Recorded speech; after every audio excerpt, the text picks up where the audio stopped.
Coming up on Mountain News at 5:30, the Ukrainian president and President Donald Trump speak after a limited ceasefire deal was reached between President Trump and Vladimir Putin. And new details about a fire that happened at a restaurant in Claiborne County, Tennessee earlier this month. Temperatures today were in the mid-70s, but that changes tomorrow. Details coming up. Dedicated to southern and eastern Kentucky, this is WYMT Mountain News at 5:30. Good evening, I'm Steve Hensley. President Trump spoke with Ukrainian President Volodymyr Zelensky on the phone today, later saying everything is on track. It comes after a limited ceasefire was reached yesterday during a phone call between President Trump and Russian President Vladimir Putin. CBS's Erica Brown has the latest from the White House.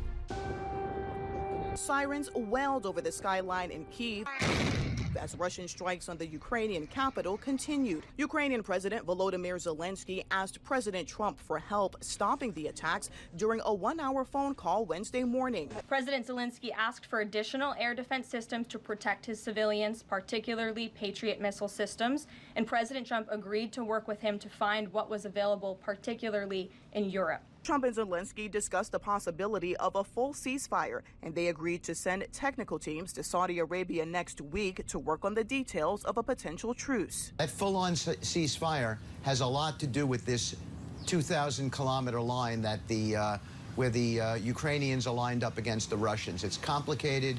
There are different battlefield conditions in various spots. That's for the technical teams to figure it out. Russia and Ukraine accused each other of breaking the terms of the partial ceasefire, but they both followed through with a prisoner exchange involving 175 soldiers from each side.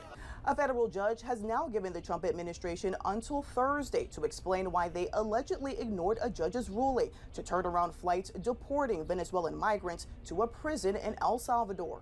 The judge in this case is essentially trying to say that the president doesn't have the executive authority to deport foreign terrorists from our American soil. Trump invoked the Alien Enemies Act, a wartime law allowing the deportations of people from an enemy nation without due process protections. The administration claims, without offering evidence, that the migrants on the flight were gang members and terrorists.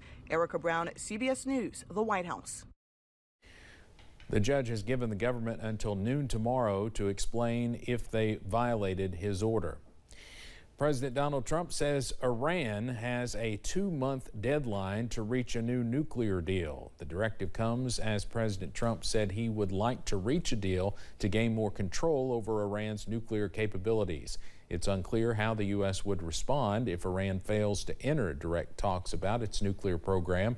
However, senior U.S. officials have not ruled out potential military action. The Trump administration says it has paused $175 million in federal funding to the University of Pennsylvania over transgender athlete policies. The administration claims the school violated an executive order barring transgender women from competing in women's sports. In a statement today, the university said it was aware of the story but had not yet gotten any official notification or any details about such a move. It is the spring break travel season, and the Federal Bureau of Investigation is reminding travelers to stay vigilant. The FBI has updated its online travel advisory system, warning spring breakers to be cautious when visiting a foreign country.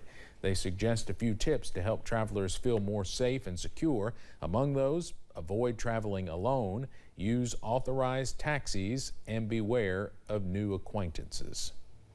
The Pentagon is considering making significant cuts to the top of the U.S. military as the Trump administration seeks to shrink the federal government. That's according to a briefing document and a U.S. defense official. Plans under consideration include consolidating combatant commands, possibly eliminating a directorate that oversees development, training, and education for the joint force, and halting the expansion of U.S. forces Japan. Funding for 3 clean energy nonprofits is temporarily restored by a federal judge. Climate United Fund, Coalition for Green Capital and Power Forward Communities, Inc. had their grant money terminated by the Trump administration. According to a lawsuit from the organizations, the White House reportedly launched a meritless investigation in order to cut their funds. A pair of stranded NASA astronauts finally splashed back down about 24 hours ago to Earth after an unexpected 9-month stay in space. The astronauts landed in the water off the coast of Florida yesterday. They were alongside 2 others in a SpaceX Crew 9 Dragon capsule. It was being used as part of a routine International Space Station rotation mission. The astronauts first launched into space last June on a rocky test flight of a Boeing Starliner spacecraft.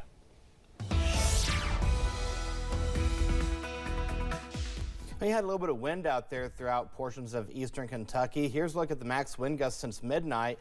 Some places over towards London, Somerset between 35 to almost 40 miles per hour. Same story in Hazard, Jackson, as well as Prestonsburg. Pikeville had a max wind gust of 28 in Jonesville, 31 in Middlesboro. We still have that red flag warning in effect until 10 o'clock tonight for the counties shaded in pink. So from Elliott County down to Bell County, then from Knox County up towards Wayne County in West Virginia. Red flag warning or fire weather warning is still in effect. We had a fire weather watch in effect, but that has since expired and was replaced with that red flag warning from Mingo, Logan, and Wayne County in West Virginia. Temperatures right now in the 70s, even low 80s. Look at Louisa, 81 degrees, 80 in Prestonsburg, 79 in Pikeville, 77 in Boonville, as well as Jackson. Hazard's at 75 degrees. All is quiet right now in live pinpoint Doppler radar. That will change as we go throughout the overnight hours into the morning hours of your Thursday. We'll time everything out with Future View coming up in the First Alert forecast in just a few minutes. Steve. Eric, thank you. 2 people were sentenced for their roles in trafficking narcotics in Bath County. John and Candy Bowles were convicted on charges of being a convicted felon in possession of a handgun, as well as trafficking in fentanyl and manslaughter. According to the Commonwealth's attorney, the couple had sold narcotics, which led to the death of a Bath County man. We have new details about a deadly fire that happened at a restaurant in nearby Claiborne County, Tennessee. Officials with the sheriff's office say the name of the person who was killed in the fire was 35-year-old Claudio Lunas Matias. The fire happened a few weeks ago at the Bronco Mexican restaurant in Harrogate. The TBI is still investigating what started the fire. Coming up on Mountain News at 5:30, we'll hear from a credit analyst about spotting credit card skimmers and what you can do to protect your personal information. And in the world of weather, get ready for rain chances and cooler temperatures. Details coming up.